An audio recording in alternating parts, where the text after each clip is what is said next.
नमस्कार, सभी लोगों का स्वागत है। सामान्य विज्ञान में जैव प्रौद्योगिकी का भाग 2 है। ये बताने की आवश्यकता नहीं है कि वीडियो कितना महत्वपूर्ण है, क्योंकि यदि आप रेगुलर देखते होंगे तो आपको इस बात का अंदाज़ा लग गया होगा कि प्रश्न का लेवल क्या है। एग्ज़ाम में यदि आप सेट बना रहे हैं, एग्ज़ाम दे रहे हैं, तो प्रश्न जो है आपको यहाँ से ज़रूर देखने को मिलेगा। चलिए प्रश्नों की ओर चलते हैं। यदि आपको अच्छा लगेगा तो चैनल को सब्सक्राइब कर लीजिएगा। आज का पहला प्रश्न है, किस देश में पहला ट्रांसजीनी दमकता हुआ सूअर उत्पन्न किया गया था जो अंदर बाहर सब हरा था? ये ताइवान में हुआ था 2006 में। ध्यान रखिएगा, किस देश में पहला ट्रांसजीनी दमकता हुआ सूअर उत्पन्न किया गया था जो अंदर बाहर सब हरा था? यानी दमकता हुआ सूअर उत्पन्न हुआ था, ट्रांसजीनी था, अंदर बाहर सभी जगह हरा था। तो ये ताइवान में आया था 2006 में। ये जो है ट्रांसजीनी दमकता हुआ सूअर उत्पन्न किया गया था। कहाँ? ताइवान में 2006 का बात है। करनाल के वैज्ञानिकों द्वारा फरवरी 2009 में विकसित विश्व में पहले क्लोन बछड़े का क्या नाम था? तो विश्व का पहले क्लोन बछड़े का नाम था समरूपा। विश्व का जो पहले क्लोन बछड़ा था उसका नाम था समरूपा। ध्यान रखिएगा। नेक्स्ट है, विश्व के प्रथम क्लोन ऊँट का क्या नाम है? यानी ऊँट का जो पहली बार क्लोन बनाया गया था उसका क्या नाम था? ऊँट का इंजौज। ऊँट का यानी ऊँट का जो प्रथम क्लोन था वो था इंजौज। और ऑल ओवर यदि आप देखेंगे क्लोन, तो पहला भेड़ का क्लोन बनाया गया था डॉली नामक भेड़ 1986 में। और यहाँ पे ऊँट का पहला क्लोन यदि पूछेगा तो इंजौज है। इंजौज इसका नाम याद रखिएगा, दुबई में बनाया गया था। विश्व का पहला ऊँट अस्पताल किस शहर में स्थित है? यानी ऊँट के लिए पहली बार अस्पताल जो है बनाया गया था दुबई में। ऊँट के लिए पहला अस्पताल विश्व में कौन सा है? दुबई में बना था 2017 में। विश्व का पहला ऊँट का अस्पताल दुबई में बना था 2017 में। यदि मानव वृद्धि हार्मोन जीन का प्रयोग करके ऐसा चूहा पैदा किया जाए जो चूहे के समान आकार से 8 गुना बड़ा हो, तो इस तकनीक को क्या कहेंगे? आनुवांशिक इंजीनियरिंग कहेंगे। नेक्स्ट है, मानव की आनुवांशिक बीमारियों के उपचार हेतु कौन सी जीन थेरेपी प्रयुक्त की जा रही है? Somatic gene therapy. मानव की जो आनुवांशिक बीमारी है इसके उपचार के लिए कौन सी जीन थेरेपी प्रयुक्त करते हैं? Somatic gene therapy. यानी मानव की आनुवांशिक बीमारियों के उपचार हेतु जो थेरेपी प्रयुक्त होते हैं सोमेटिक जीन थेरेपी। जीन चिकित्सा में एक त्रुटिपूर्ण जीन के कार्य को ठीक करने हेतु क्या किया जाता है? तो विकृत जीन को हटाया जाता है। जीन चिकित्सा में जो एक त्रुटिपूर्ण जीन होता है, जीन के कार्य को ठीक करने के लिए विकृत जीन को हटाया जाता है, उसके स्थान पर कोई सही जीन प्रविष्ट कराया जाता है। जीन चिकित्सा के माध्यम से हीमोफीलिया, कैंसर, हृदय रोग, सिस्टिक फाइब्रोसिस, पार्किंसन तथा मधुमेह का इलाज संभव है। जीन चिकित्सा के माध्यम से हीमोफीलिया का रोग उपचार किया जा सकता है। कैंसर का भी, हृदय रोग का, सिस्टिक फाइब्रोसिस और पार्किंसन के साथ में मधुमेह का भी इलाज जीन चिकित्सा से किया जा सकता है। जीन चिकित्सा कितने प्रकार की होती है? तो ये 2 प्रकार की होती है, कायिक कोशिका जीन चिकित्सा और जनन कोशिका जीन चिकित्सा। जीन चिकित्सा 2 प्रकार के, एक कायिक कोशिका जन चिकित्सा और दूसरा जनन कोशिका जीन चिकित्सा। कृत्रिम हृदय का आविष्कार किसने किया था? तो पॉल विंचेल ने किया था। कृत्रिम हृदय आप लोग सुने होंगे। कृत्रिम हृदय जो है, एक प्रश्न भी आता है, जराविक सेवन क्या है? तो जराविक सेवन एक कृत्रिम हृदय है और इसी कृत्रिम हृदय को जो है खोजने वाले पॉल विंचेल है। ध्यान रखिएगा, मोस्ट इम्पोर्टेंट है। कृत्रिम हृदय को खोजने वाले कौन थे? पॉल विंचेल। कौन सी चिकित्सकीय औषधियाँ विश्व में मनुष्य के प्रयोग हेतु स्वीकृति दी गई है? कौन सी चिकित्सीय औषधियाँ हैं जो विश्व में मनुष्य के प्रयोग हेतु स्वीकृति दी गई है? तो रिंकाबिनेट।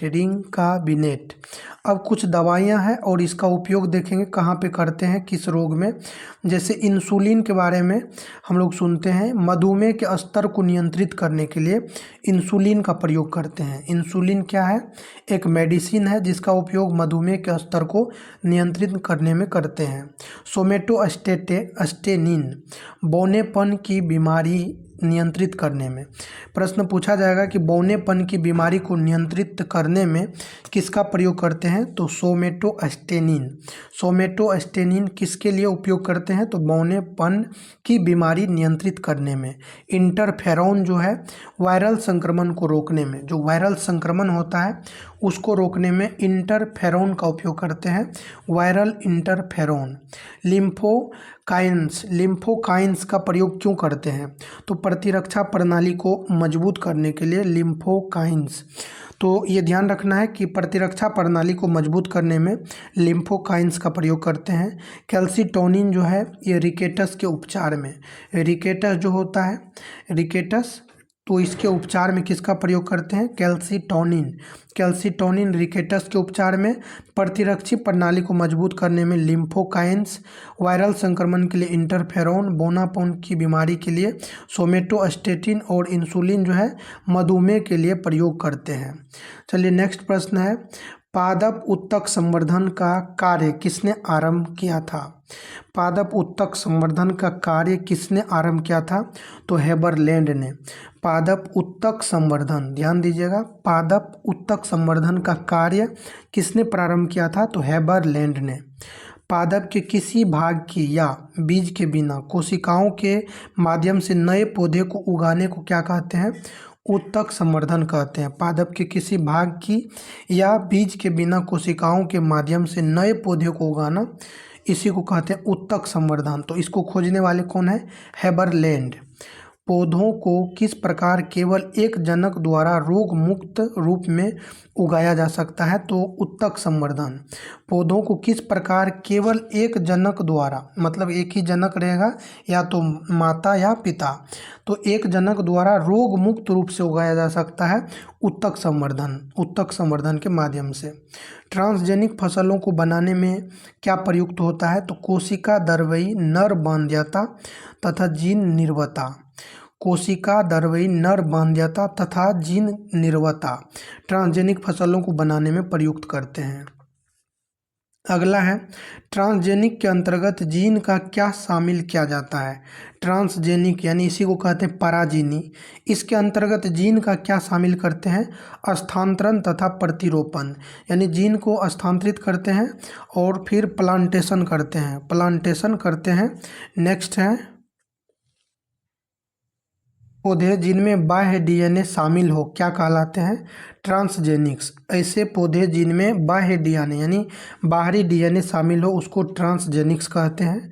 ट्रांसजेनिक्स विकसित देशों द्वारा समर्पित टर्मिनेट तकनीक क्या उपलब्ध कराती है, तो जैव तकनीक द्वारा बीजों की उन्नत किस्मों को जो दूसरी पीढ़ी के लिए बीजों को उत्पन्न करने के लिए सुनिश्चित की गई है। अगला है, टर्मिनेटर तकनीक द्वारा उत्पन्न पादप तथा बीज किसकी बिकवारी के लिए है, तो ट्रांसजेनिक उपजाऊ बीज, जीन परिवर्तन, जेनेटिक रूप से अभियांत्रिक बीज जो दूसरी पीढ़ी में बांध्याग्रस्त होते हैं। चलिए नेक्स्ट प्रश्न है, भारतीय किसान टर्मिनेटर बीज प्रौद्योगिकी के प्रवेश से असंतुष्ट है क्योंकि इस प्रौद्योगिकी से उत्पादित बीजों से क्या संभावना होती है, अंकुरण क्षम बीज बनाने में असमर्थ पौधे के उगाने की। अगला है, जो बीज प्रतिवर्ष बदला जाता है क्या कहलाता है, जो बीज प्रतिवर्ष बदला जाता है उसको संकर बीज कहते हैं। फ्लेवर सेवर के बारे में क्या सही है, इसको देखते हैं। सर्वप्रथम व्यावसायीकरण किए जाने वाला अनुवांशिक रूप से अभियांत्रिकीकृत फसल उत्पाद फ्लेवर सेवर टमाटर था।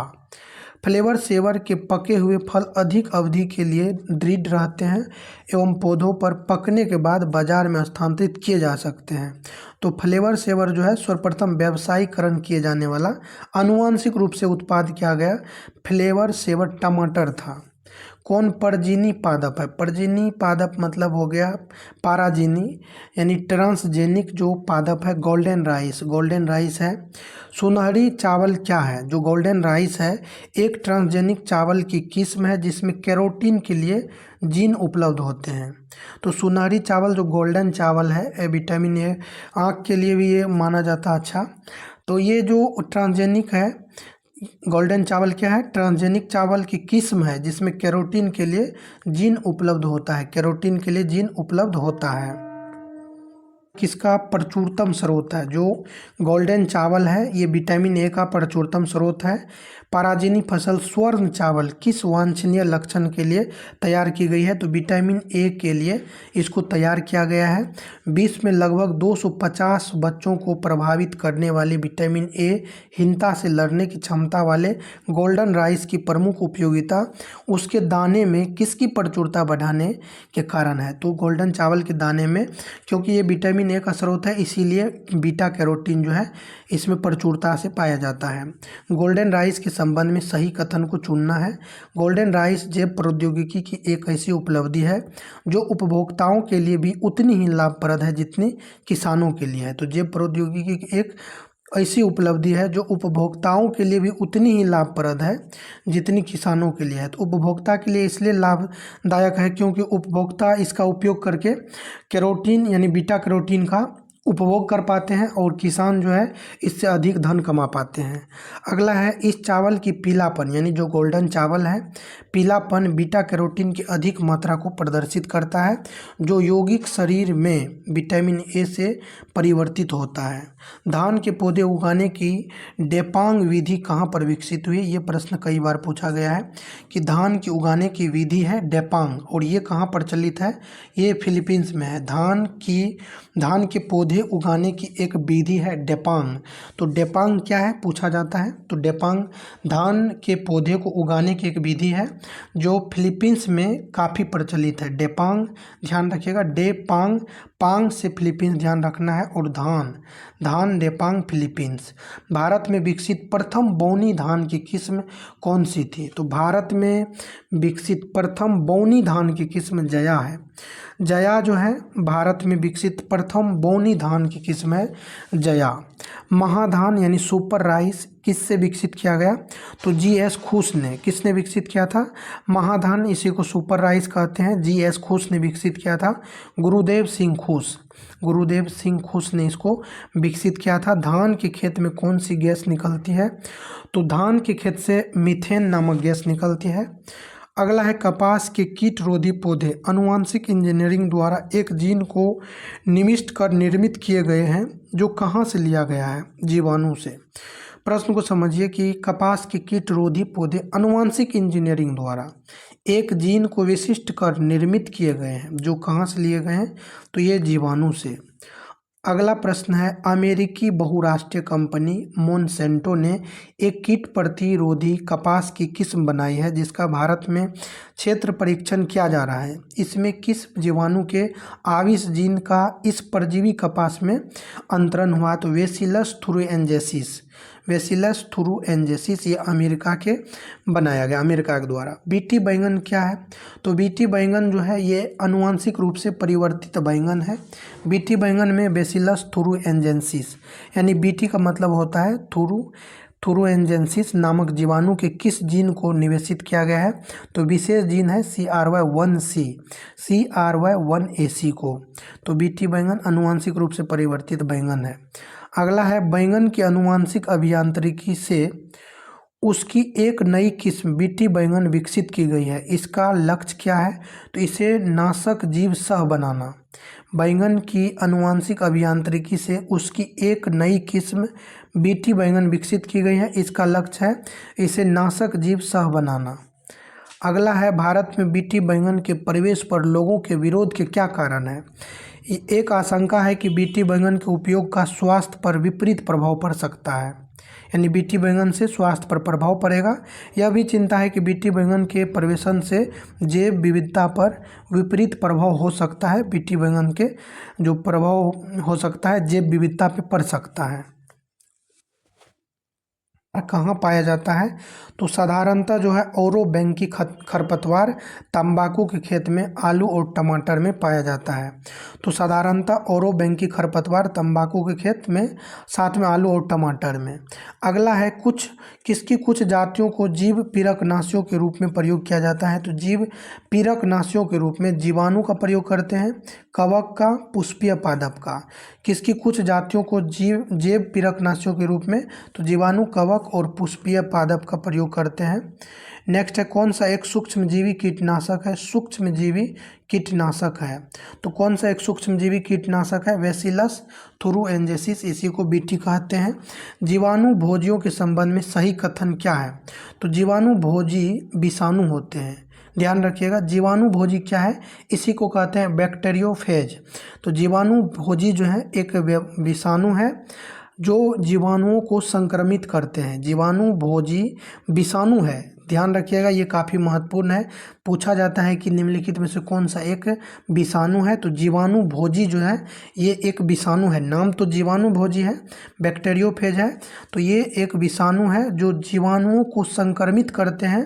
जीवाणु भोजी आनुवंशिक अभियांत्रिकी में प्रयुक्त होते हैं और ये जीवाणु भेजी यानी जीवाणु भोजी जो है बैक्टीरियोफेज बहुत अधिक मात्रा में गंगा नदी में पाया जाता है, जिसके कारण गंगा नदी का जो पानी है बहुत लंबे समय तक शुद्ध रहता है, खराब नहीं होता है। ये बैक्टीरियोफेज के कारण होता है ऐसा। नेक्स्ट है किसकी सिफारिश के आधार पर भारत सरकार द्वारा 1982 में राष्ट्रीय जैव प्रौद्योगिकी बोर्ड की स्थापना की गई?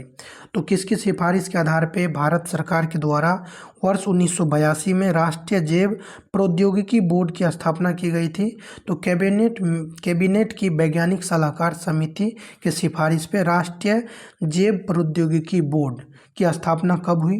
जैव प्रौद्योगिकी बोर्ड 1982 में। जैव प्रौद्योगिकी सूचना नेटवर्क कब बनाया गया? तो जैव प्रौद्योगिकी सूचना नेटवर्क, यहाँ पे ये नेटवर्क की बात है, तो 1986-87 में। नई विज्ञान एवं प्रौद्योगिकी नीति 2003 के उद्देश्यों के संबंध में सही क्या है? तो विद्यमान भौतिक एवं बौद्धिक स्रोतों का सर्वाधिक उपकारक उपयोग।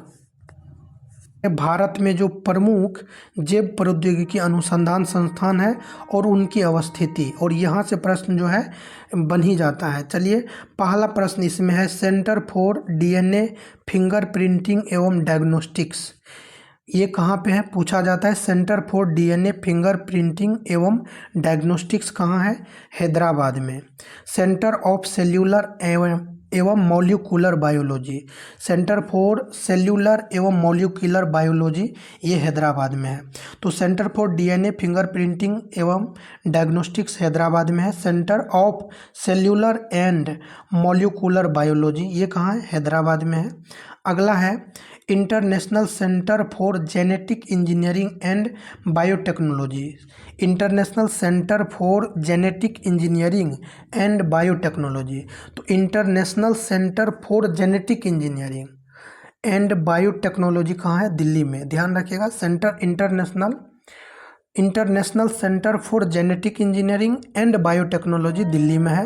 Rajiv Gandhi centre for biotechnology, तो राजीव गांधी जो है ये आप दक्षिण भारत से ही अधिकांश जुड़े रहे हैं, तो याद रखिएगा Rajiv Gandhi centre for biotechnology. तो राजीव गांधी वाला जो है तिरुवनंतपुरम में है। तो राजीव रात ऐसे ध्यान रख सकते हैं रात, तो राजीव गांधी वाला कहाँ है? तिरुवनंतपुरम में। Rajiv Gandhi centre for biotechnology Thiruvananthapuram में है। इंस्टीट्यूट ऑफ प्लाज्मा रिसर्च, तो इंस्टीट्यूट ऑफ प्लाज्मा रिसर्च यानी प्लाज्मा अनुसंधान संस्थान कहाँ है? अहमदाबाद में। Institute of plasma research plasma अनुसंधान संस्थान जो है ये कहाँ पे है? अहमदाबाद में। सेंट्रल ड्रग रिसर्च इंस्टीट्यूट कहाँ है? तो सेंट्रल ड्रग रिसर्च इंस्टीट्यूट कहाँ है? ये लखनऊ में है, Uttar Pradesh. Institute of Himalayan bio resource technology, institute of Himalayan bio resource technology, तो हिमालयन बायो रिसोर्स के बारे में किया गया है, तो ये हिमालयन है, तो इसीलिए हिमाचल प्रदेश, ध्यान रखिएगा हिमाचल प्रदेश के पालमपुर में है। Institute of Himalayan bio resources technology Himachal Pradesh के पालमपुर में है। Bio informatics distributed information centre, bio informatics distributed information centre कहाँ है? ये पुणे में है। राष्ट्रीय कोशिका विज्ञान केंद्र कहाँ है? कई बार पूछा गया है।